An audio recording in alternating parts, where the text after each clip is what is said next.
Hi, this is Bill, and this is an update on the Chevelle. Been working on this thing, and it's coming along pretty well. That's a 255 6015 there. What do we got?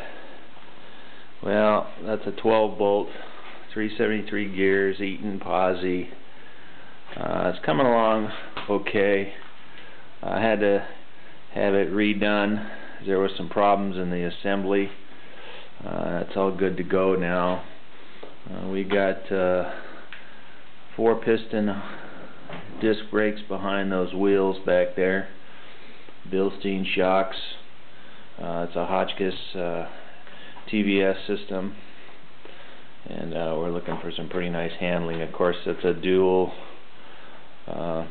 Vandal Brent 3-inch pipes on the exhaust. The latest addition is this drive shaft.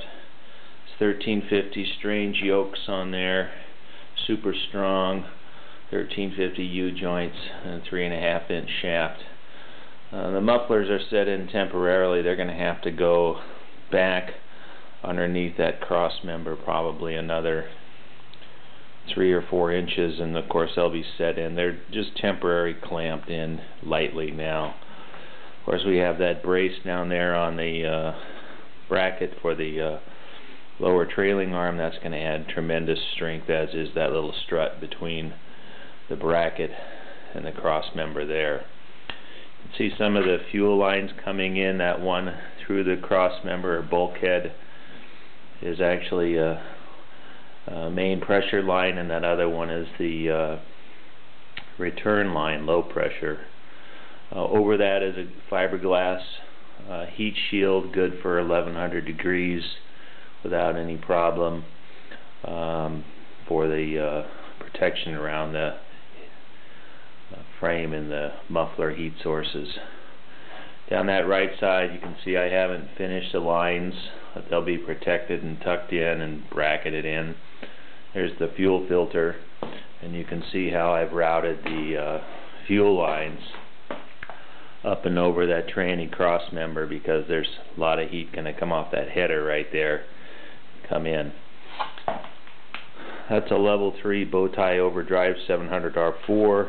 It's got a 2800 stall with a locking converter in it, and you can see some of the linkage there for the shifter. It's a B&M Mega shifter, as well as some of the wiring there. This happens to be, get that out of the way, that's the wiring for the locking converter, to be a nice feature. Just had the drive shaft made. A little concerned about it. It's too short. It's going to have to go back. A little frustrating, because I brought the whole chassis up to the shop, and they had all the time and facility to measure it just right. That's about 1 3/4 inches right there, and I want it to come in about another inch, because there's going to be too much wobble under a heavy load for that yoke right there, and that's just not acceptable. The last thing I need to do is destroy that output shaft. So the other thing we got going on here is that's of course coming off those headers. You can see off the motor we have that Flowmaster X pipe, and we're expecting some real nice performance on that. The reason some of these little clamps are upside down is actually I'm going to use those little bolt studs and actually create some heat shields. That one can go up and around too, like that, but I'll have some heat shields on the top, of course, to protect the car. Those are 90 series RV Flowmasters. They're nice and quiet. I learned a long time ago, loud doesn't mean fast, and I don't need loud. Up front, of course, you can see the Hotchkiss A-arms, Bilstein shocks, new springs in there. Also 4-wheel discs, and that are two piston calipers in there. You see a little bit of the heat management for the plugs on those I think they're 2 1/8 inch headers. new wires.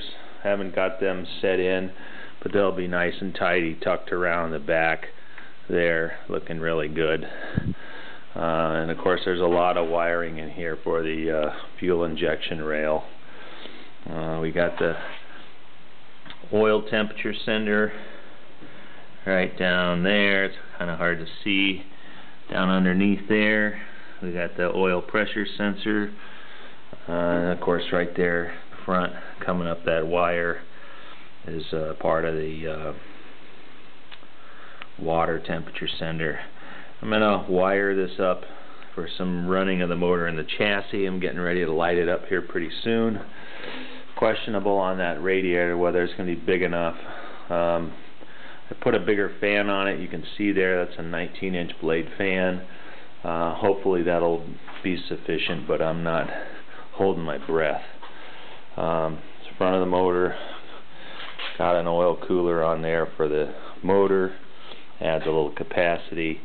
You can see down there the little thermostat for the switch for the oil cooler. It's 180 degrees. Some spun aluminum on the pulleys. Looks kind of nice. Not too much show. I don't need show for this thing. I just want power. There's the even side of the motor again. Seeing this thing come in. Got a nice lid on there, a K&N filter setup. Probably have a 2-inch riser for the hood to get that underneath there. Probably going to put some vents in there too for heat control. But I got the fuel rail here and the fuel line coming in right there, but I tucked it underneath the this manifold, which would be nice. It gives it a little bit cleaner look. You can kind of see that fuel line going down underneath, and then it actually comes out the back over here. You can see them coming back down and around the side of the transmission there, and then over that cross rail, and of course they go back there. So probably have to pull that header one more time for a little bit more clearance work. But not too much of a problem there. Lastly, we've got the transmission lines that I recently completed, and you can see they come up there into the radiator, and of course they have a nice filter on that for the program. So that's kind of where we're at right now. Happy with the progress. You can see there's a lot of wiring spaghetti left for the fuel injection system, but that's really not that big a deal, and we'll get that taken care of pretty quickly. Again, next up is to get that drive shaft fixed, lengthened a little bit, put in the emergency brake lines, put in the main brake line that comes right off of here and goes down that rail, and then comes up to the, I'll have a proportioning valve and the other. And then of course my supervisor, Donavito, up, come on, that's her car right there, and she's waiting for a big block too. Come on, Donna. You want a big block Chevy in your little Alfa Romeo? Donavito, good papino. That's it for now. See you later. Bye.